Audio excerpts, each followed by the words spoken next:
sometimes you'll say a word, they'll say the particle, and they'll have a slight pause in between the particle and the next word.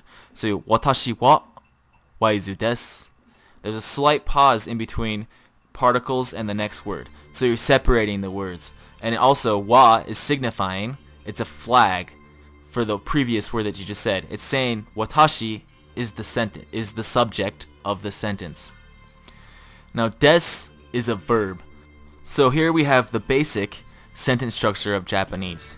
Of course, waizu, is a noun, a person, place, or thing if you don't know. This is the basic sentence structure of Japanese. We have the subject at the beginning of the sentence, and the wa is marking the subject. We're going to extend on this, but we have whatever in the middle. Then we have the very final word of the sentence is a verb. And you end the verb, and most of the time you'll end the verb with a conjugation, which means past tense, future tense, or like negative way. But you end the sentence with a verb. Now Japanese is really easy because once you learn the sentence structure, you'll use the same thing over and over and over and over and over again. And if you want to say watashi wa waizu desu, then you'll say watashi wa waizu desu, and you can say it over and over and over. There's not very much variation in their grammar. The grammar is also very logical. It's may not logical for us, but as you learn the order, everything in their sentence structure is very orderly, just like the Japanese people are. Their culture is very orderly, and so is their sentence structure. And so you can tell what people are saying easily, maybe by the final verb or the subject of the sentence. You can pick things out because of particles. And we're going to go through the particles, and we're going to go through grammar, and I hope that you're going to learn a lot. And but today, that is the basic sentence structure and grammar lesson for today. Now we're going to go into some vocab so that you can get a little, now that you have one grammar lesson under your belt. You can keep practicing it over and over, and we're going to give some vocab so that now you can practice a lot of different variations. So the first word is watashi, that means I. Desu means it is, am, are. It means a variety of things, but it basically means is, am, are. Anata. Anata means you. Karera. Karera. Karera. Karera means they. Kodomo. Kodomo. Kodomo means child. Tomodachi. Tomodachi. Tomodachi means friend. Sugoi. Sugoi means amazement or wow. It's a descriptive verb, so it's describing how you feel. Okay, now that we have some more words to work with, we're going to jump back to the grammar lesson. Now, I'm going to say a basic sentence.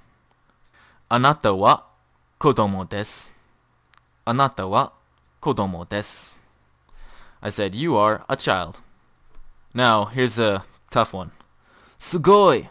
Anata wa tomodachi desu. I said, wow, you are a friend.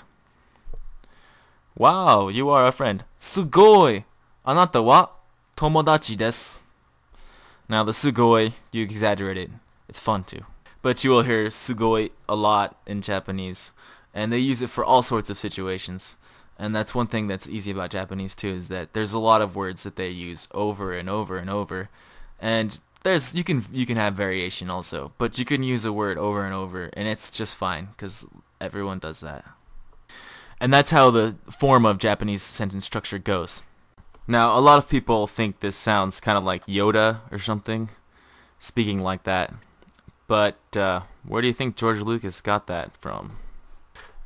It might be kind of hard to get used to at first, but like I said before, once you get the grammar down, and it's not that hard because it's very orderly, once you get it down, it actually becomes almost easier than English sometimes in my case. And I find it pretty simple and logical in the way that they speak. It does take more thinking a little bit at first though. So just keep trying at it and you'll get it. Okay, well, we're going to end the lesson for today. And today we learned about the 3 writing systems of Japanese. We learned about hiragana, katakana, kanji, and of course there's extra romanji. And we learn about the basic sentence structure of Japanese. We also learned some vocab, which I'm going to post up again. And you can check out the vocab, memorize it. Okay, so for your homework, practice the sentence using all of the vocab. And practice it a lot. And then also, if you're very good, and you're hardcore, want to learn Japanese really hard, memorize hiragana before next lesson. If you could do that, good job. You're doing good.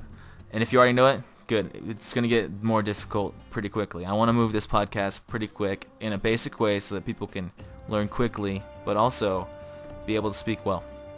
So next lesson, we're going to go over the des box, which I call des. We're learning the negative form, past tense forms of des. Also, we're going to go over ka, the particle ka, and some more vocab, and we'll have some more. But I'll end with a story from Japan and a little introduction about myself. Well, you can call me Waizu Sensei, and Sensei is the word for teacher in Japanese. Since I'm gonna be teaching you Japanese, you can just refer to me as Waizu Sensei. I'm 23 years old. I'm pretty much a Japanese freak. I love everything Japanese, and I frequently listen to the podcast J-Pop Blast, and a couple other anime podcasts. And so I just got into podcasting. I just found out about podcasting about 2 months ago, and I was really interested in it. I'm a communications major, and I'm in college right now, so I'm just a student. But I lived in Japan for 2 years.